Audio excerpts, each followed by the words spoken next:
Assalamualaikum warahmatullahi wabarakatuh. Baiklah, pada kesempatan kali ini saya akan menampilkan koneksi antar materi pada modul 2.2 dengan materi pembelajaran sosial dan emosional. Adapun pembahasannya itu sesuai dengan pertanyaan pemantik yang ada di LMS. Yang pertama yaitu, apa kesimpulan tentang perubahan pengetahuan, keterampilan, sikap sebagai pemimpin pembelajaran setelah mempelajari pembelajaran sosial dan emosional? Yang kedua, apa kaitan pembelajaran sosial dan emosional yang telah Anda pelajari dengan modul-modul sebelumnya? Untuk jawaban dari pertanyaan pertama, yaitu kesimpulan materi pembelajaran pada modul 22 ini adalah pembelajaran sosial dan emosional merupakan pembelajaran yang dilakukan secara kolaboratif oleh seluruh komunitas sekolah. Proses kolaborasi ini memungkinkan anak dan orang dewasa di sekolah memperoleh dan menerapkan pengetahuan, keterampilan, dan sikap positif mengenai aspek sosial dan emosional. Pada modul 2.2 ini, kami mempelajari 5 kompetensi sosial dan emosional yang meliputi kesadaran diri, manajemen diri, kesadaran sosial, keterampilan berelasi, dan pengambilan keputusan yang bertanggung jawab. Adapun bentuk pencapaian pembelajaran sosial dan emosional, digunakan 3 indikator sebagai berikut. Yang pertama yaitu peningkatan KSE. Dapat kita lakukan dengan peningkatan perilaku positif. Yang kedua, lingkungan belajar yang suportif. Kita dapat melakukannya dengan pengurangan perilaku negatif. Dan yang ketiga, yaitu peningkatan sikap pada diri sendiri, respek dan toleran terhadap diri dan orang lain di sekolah. Yang dapat kita lakukan adalah dengan mengurangi tingkat stres, kemudian meningkatkan performa akademik.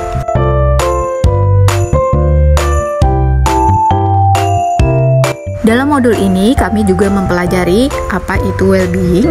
Well-being merupakan sebuah kondisi di mana individu memiliki sikap yang positif terhadap diri sendiri, dapat memenuhi kebutuhan dirinya dengan menciptakan dan mengelola lingkungan dengan baik, memiliki tujuan hidup dan membuat hidup mereka lebih bermakna, serta berusaha mengeksplorasi dan mengembangkan dirinya, sehingga tercipta kondisi yang nyaman, sehat, bahagia, sejahtera secara psikologis dan emosional. Nah, kemudian bagaimana implementasi dari pengembangan kompetensi sosial dan emosional ini? Di sini ada 4 cara yang bisa kita lakukan. Yang pertama yaitu pengajaran eksplisit. Yang kedua, penciptaan iklim kelas yang bertanggung jawab. Yang ketiga, integrasi dalam pembelajaran atau praktik mengajar dan kurikulum akademik. Dan yang terakhir yaitu penguatan kompetensi sosial dan emosional pada murid dan PTK. Nah, di sini ada poin-poin penting yang harus dipahami kita sebagai CGP. Yang pertama yaitu guru harus memahami materi PSE karena guru adalah profesi yang berhubungan dengan pengembangan diri seorang individu. Yang kedua, guru sebagai pemimpin pembelajaran harus mampu menerapkan KSE agar dapat mewujudkan pembelajaran yang aman, sehat, dan menyenangkan bagi murid, menciptakan karakter murid yang berbudi pekerti luhur, sehingga terjadi perubahan positif pada diri murid baik secara pengetahuan, sikap, dan keterampilan. Yang ketiga, PSE fokus pada pencapaian nilai-nilai budi pekerti yang dapat melatih anak memiliki kesadaran diri agar mencapai tujuan dan cita-citanya. Dan yang terakhir, dalam implementasi PSE ini diperlukan kolaborasi seluruh warga sekolah. Guru penggerak harus dapat menjadi pemimpin pembelajaran yang dapat menciptakan lingkungan sekolah yang aman, nyaman, namun tetap menantang. Nah, kemudian bagaimana kaitan materi PSE ini dengan materi-materi sebelumnya? Pembelajaran sosial dan emosional itu dapat terwujud jika seorang guru memiliki visi yang dapat menciptakan perubahan budaya positif sehingga dapat menghasilkan murid yang berkarakter. PSE juga erat kaitannya dengan pembelajaran berdiferensiasi karena satu sama lain menekankan pada kebutuhan belajar anak yang harus dipenuhi agar menghasilkan murid yang bertanggung jawab. Rangkaian modul saling terkait untuk mewujudkan pembelajaran yang berpihak pada murid sesuai dengan profil pelajar Pancasila. Yang kedua, pembelajaran sosial dan emosional ini menitik beratkan pada pencapaian nilai-nilai budi pekerti yang dapat melatih anak untuk memiliki kesadaran diri sesuai dengan filosofi Ki Hajar Dewantara. PSE dilakukan secara kolaboratif oleh seluruh komunitas sekolah. Hal ini sesuai dengan nilai guru penggerak, yaitu harus dapat menjadi pemimpin pembelajaran. Kemudian kita lanjut pada pertanyaan lanjutan. Mempelajari modul ini, saya berpikir bahwa sehingga. Nah, setelah mempelajari modul ini, ternyata Kemudian yang kedua, berkaitan dengan kebutuhan belajar dan lingkungan yang aman dan nyaman untuk memfasilitasi seluruh individu di sekolah agar dapat meningkatkan kompetensi akademik maupun kesejahteraan psikologis. 3 hal mendasar dan penting yang saya pelajari adalah. Kemudian berkaitan dengan pertanyaan nomor 2, perubahan yang akan saya terapkan di kelas dan di sekolah bagi murid dan bagi rekan sejawat. Oke, kita bahas satu persatu. Dari pertanyaan pertama, sebelum mempelajari modul ini, saya berpikir bahwa pembelajaran hanya bertujuan untuk mendapatkan ilmu pengetahuan atau peningkatan diri dari segi kognitif saja.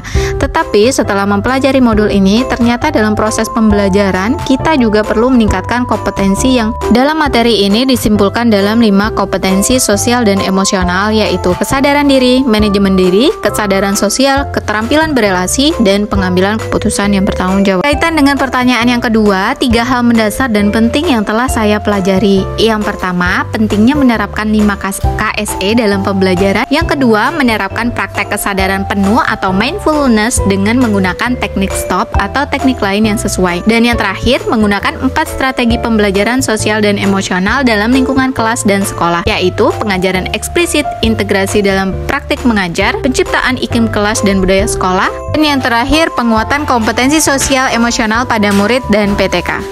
Kemudian yang berkaitan dengan pertanyaan yang ketiga, apa yang akan saya lakukan di kelas dan sekolah pada diri murid dan pendidik atau tenaga kependidikan. Yang pertama, perubahan pada murid, diantaranya memberikan pengajaran eksplisit dalam kegiatan kokurikuler dan ekstrakurikuler, melakukan integrasi dalam praktik mengajar guru, menciptakan iklim kelas dan budaya sekolah melalui praktek guru, dan gaya interaksi dengan murid.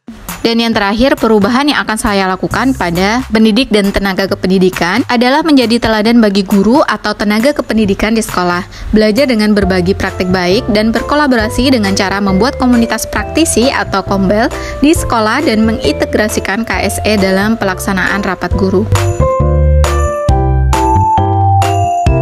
Nah, itulah tadi koneksi antar materi pada modul 2.2. Terima kasih dan wassalamualaikum warahmatullahi wabarakatuh.